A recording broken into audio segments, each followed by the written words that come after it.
In this video, I'll show you my simple cinematic workflow so you can achieve a film look literally within minutes.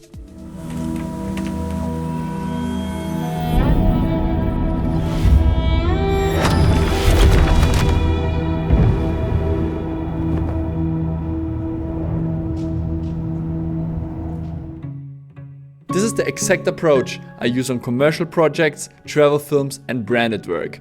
And it works all the time. Okay, so I have an example project where I will show you the techniques that I use. This is a project that I made just for my personal brand from Paris. And I will dive right into the Vinci Resolve's color grading tab, which is down here on this setting. This is what I do to color grade my videos. And we've got a couple of really cool shots here, and what I really wanted to achieve with this video is kind of this Paris gloomy look that you see in shows like Le Pont. And we've visited this amazing museum, and I have to say lighting was not perfect at all in any of these settings. It had the potential, but lighting is really the first thing you always want to start with when color grading your footage. So let's start out with this shot. Alright, so I've put these two shots now next to each other. This is the color graded shot, and here we have the plain raw footage, which looks obviously quite desaturated. This one is shot in S-Log free, on the FX free. And as you can see, it's a huge difference. If we dive right over into our color grading tab, you can see that it doesn't really take a lot of nodes. We have exactly 9 nodes here that I'm using to achieve this look, and I'm gonna recreate the whole process with you together. Okay, so the first thing I usually start out with is my first 5 nodes. And the first node that I usually do, which is really important, is my light. This is where I change all light, my shadows, my highlights, my contrast. The next thing is I use a color space transform effect, short CST, or a conversion LUT. I'll come to that in a second, to convert my colors from S-Log back to Rec 709A.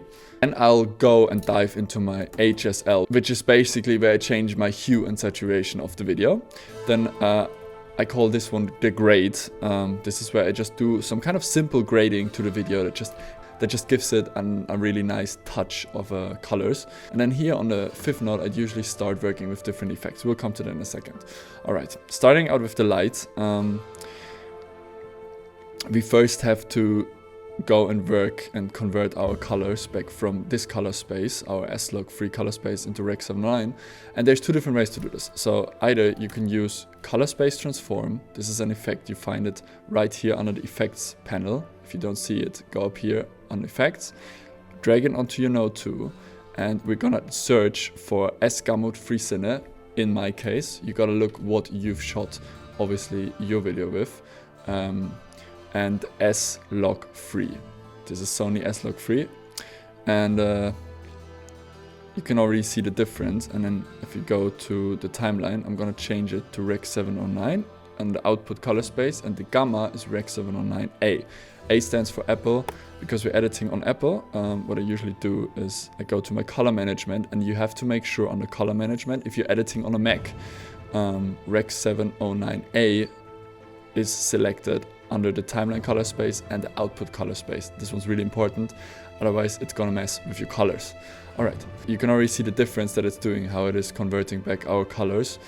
And there's another way to do this. So if we delete this node, this one's actually a lot faster, and I started to prefer this.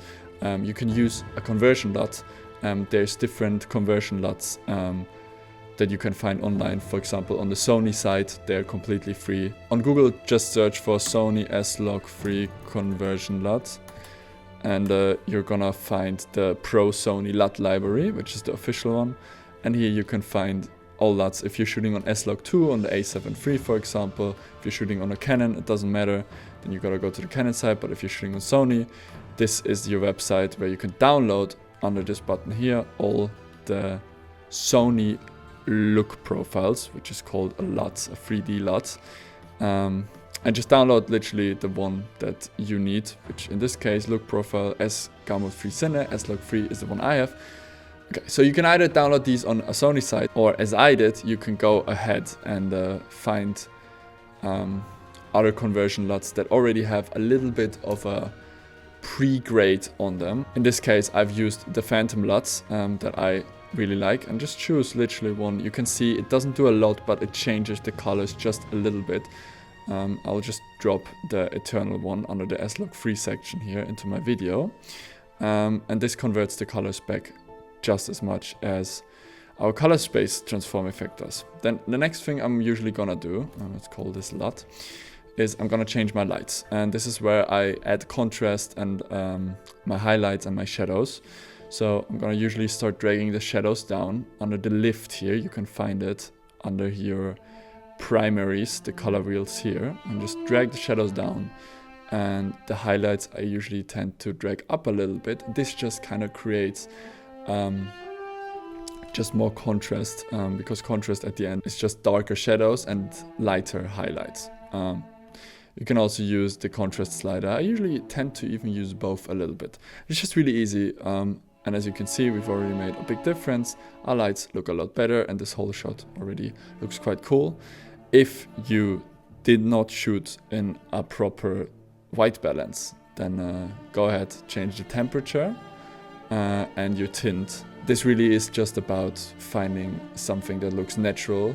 Imagine just what it looked like when you were on location. Try to get it back to looking how it looked with your real eyes, with the temperature and the tint slider. In this case, we already set the white balance properly, so there's no need to change anything. Alright, moving on. The next thing I'm usually going to change is the HSL, which you can find on this slider. I'm usually going to add,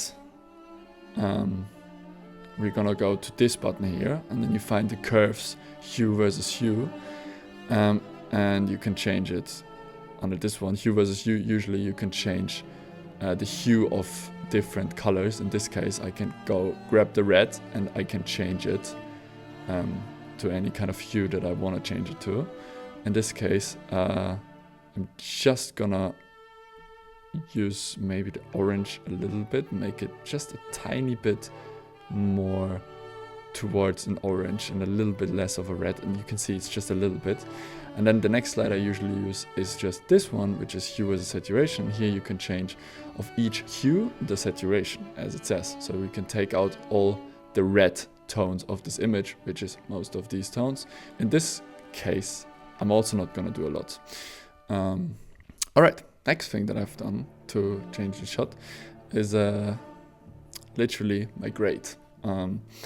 Usually I just go ahead, and with the grade you can achieve kind of the look you want to go for. The gain, which is kind of like the highlights in the Vinci, kind of change. As you can see, you can change more yellow or more blue. You could even change your white balance if you wanted to with this one. We're not going to do that. So I'm just usually going to take my gains into a little bit more of a orange tone, just literally minimal. I'm not using this a lot. And the lift, because you always want to use complementary colors, the opposite of orange is teal. So I'm usually taking my lift slider and I'm dragging them into more of a blue. Obviously not that much, just a little bit, as you can see. So it makes our shadows just slightly more blue. And as you can see, I really never change a lot. If your shot has a kind of different lighting, then it makes sense to change more. Then the next thing I'm going to do is I'm using Halation. Halation is an amazing plugin that's already built into the Vinci Resolve, and it kind of emulates what a real film camera would look like.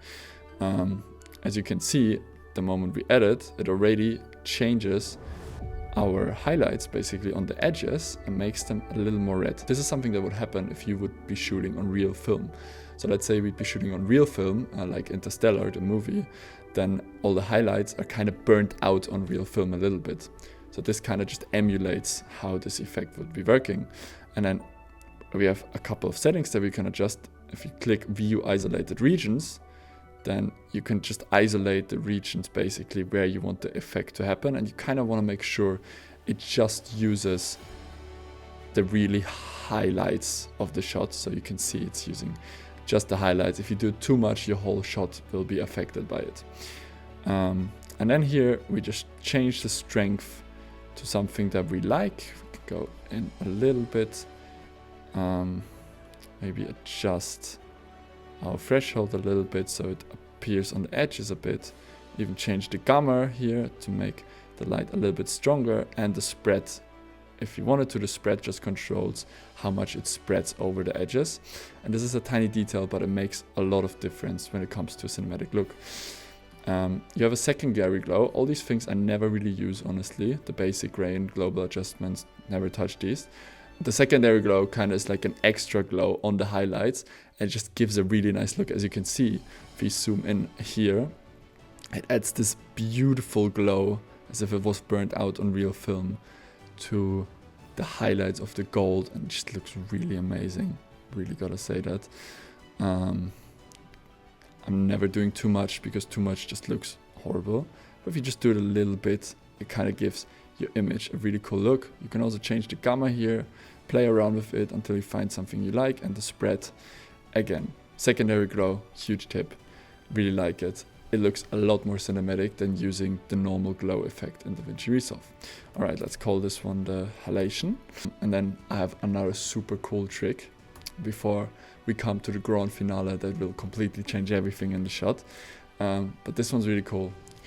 It's called Film Look Creator. Film Look Creator is basically a super easy plugin that just changes with presets your whole image into something cinematic. You've got a lot of different settings, I know.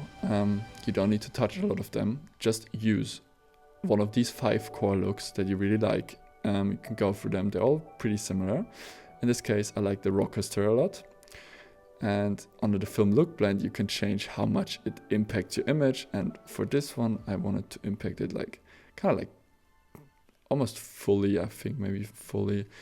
And it does it so easily. It's just a really, like, why would you not use it? It just makes color grading so much easier. And yeah, that's it. If you wanted to, you can change the contrast here because it does affect your contrast a little bit. And usually you just change the contrast on the light here, but I've noticed that if you add the film look effect at last and you have the contrast up a little bit, it kind of, I don't know, it just does something to the image that I really like.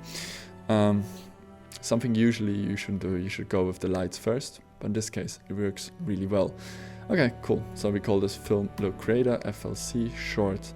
And now to the grand finale, this effect is something I really like, and we've got to add it in between the light and the LUT.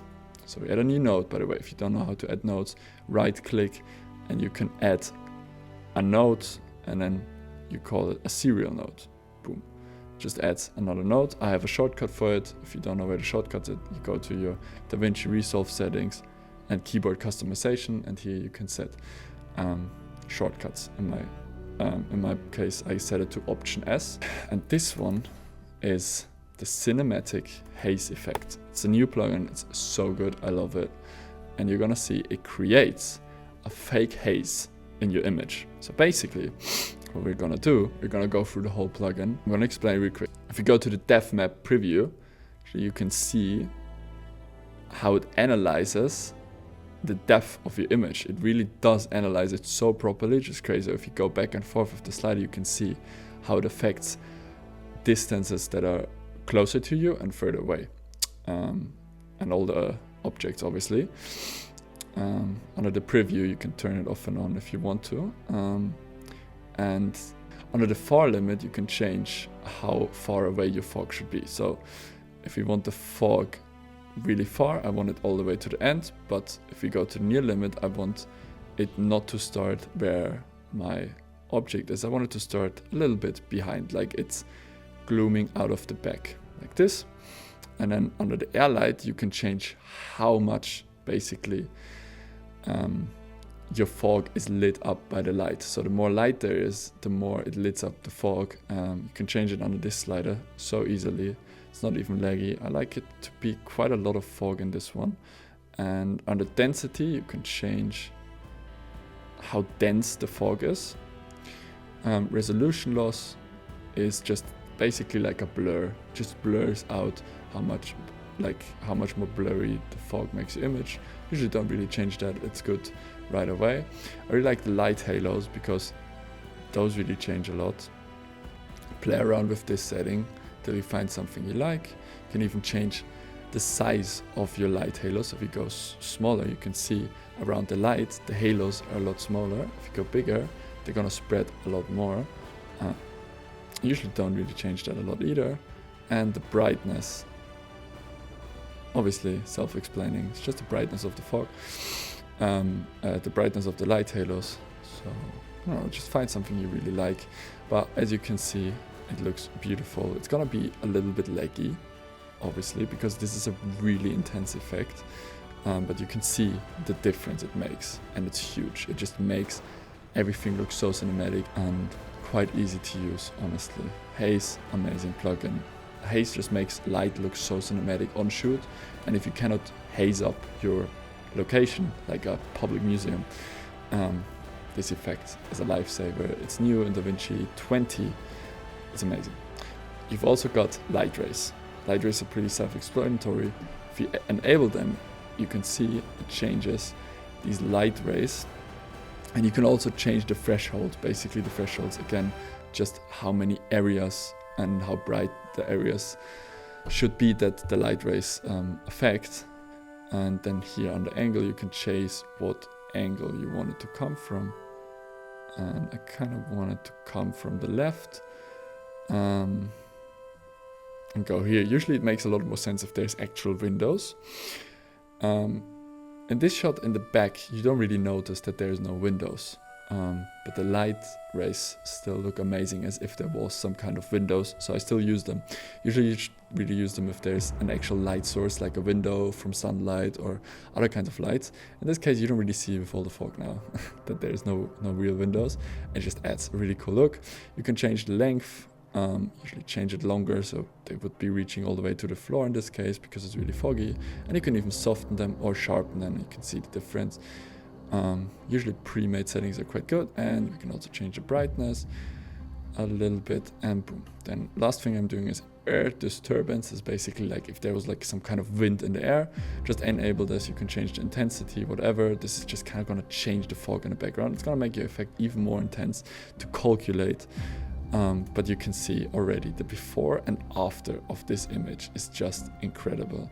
See how close we are to my last look, pretty close. It's actually quite different. I've done some things differently. I've used a lot less fog in this image, which is really cool.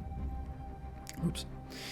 Okay, at the end of the day, usually what I'm doing is I'm gonna go back again to the light, just twist and change my light a little bit. I'm gonna deactivate the fog real quick. Oopsie. Because it's gonna make my computer a lot slower.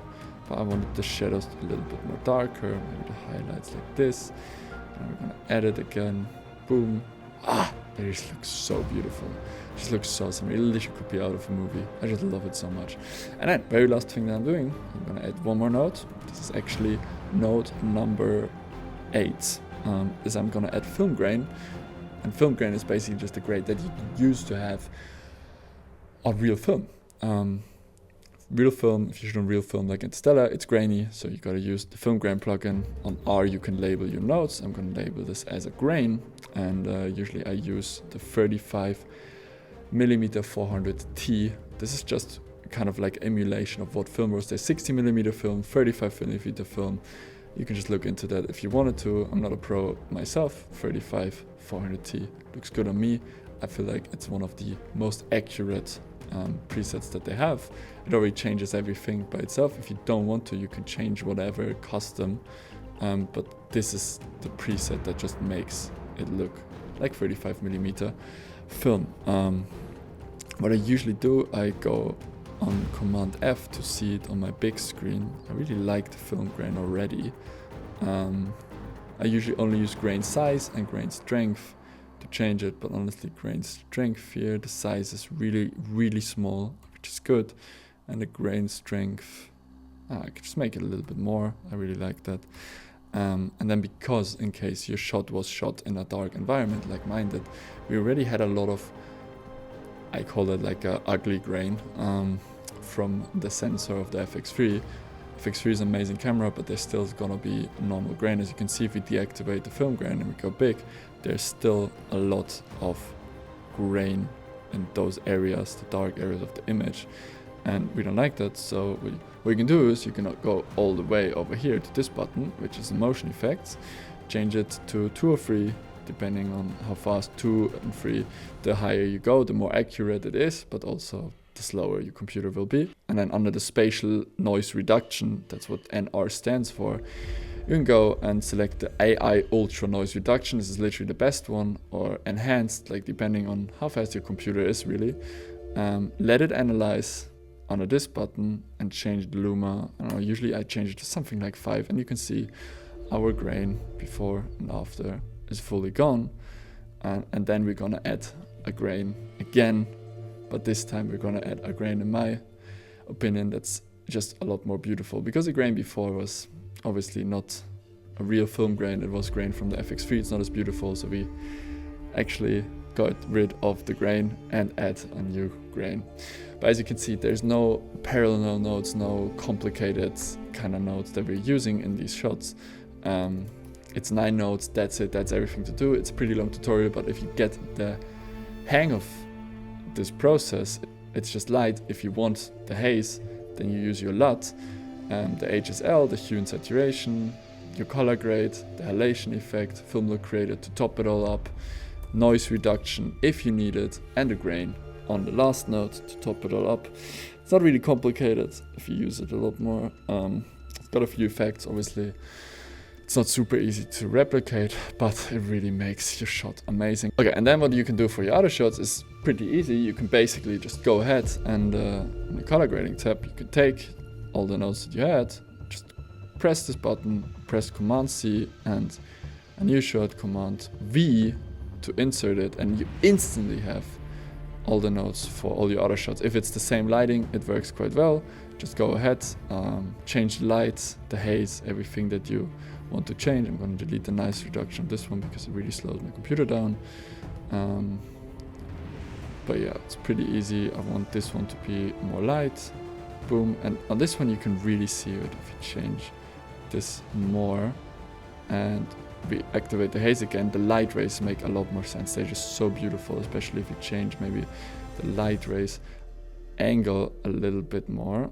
If you go from a location, it's also really cool. It kind of can come at us, which is not just an angle, but now it's kind of like 3D, and we can make the light rays, as you can see, coming at us. You can kind of copy paste this for your whole video, and then it's literally working. Even on shots where the lighting was completely different. So if we go to this shot, it's completely different lighting. I just copy this onto our other timeline, delete all the nodes just to show you. We can literally go ahead, take this one, paste it here, and this one I don't really need the haze, I'm gonna deactivate it. You can see LUT also makes a big difference. And yeah, it already looks amazing right out of the box. It's just so beautiful. I just really like it. We don't really have to change a lot if you look before and after. Completely different light, completely different setting. It just really works right away, just because all these effects together just make it look so cinematic. It's just this kind of like green tinted, a little bit orangey, blue shadows. Just makes it look super cinematic, and it's just my personal favorite movie look. And it's always been my dream to achieve movies with a really minimal setting. Yeah, I'm gonna do a lot more of these videos. I'm also having a lot of cinematic videos, short films, adventure movies that I'm gonna release. So if you enjoy this, please, please, please follow me on YouTube and click the little bell icon right now. It's right down, just go down.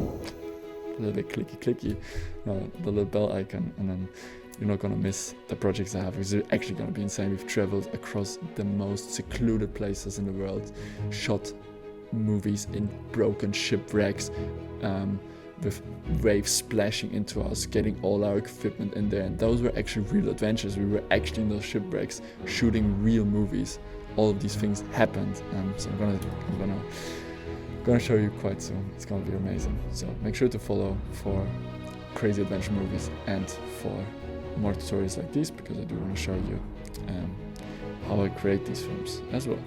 Thank you so much for watching. If you did enjoy this, please leave me a comment what you're thinking, and if you have any kind of instructions how you would make it different, then let people know in the comments as well, or let me know. If you've got something that you would change that you think is going to work even better, just write it down below. I'm glad you watched this video to the end, and I hope to see you next time.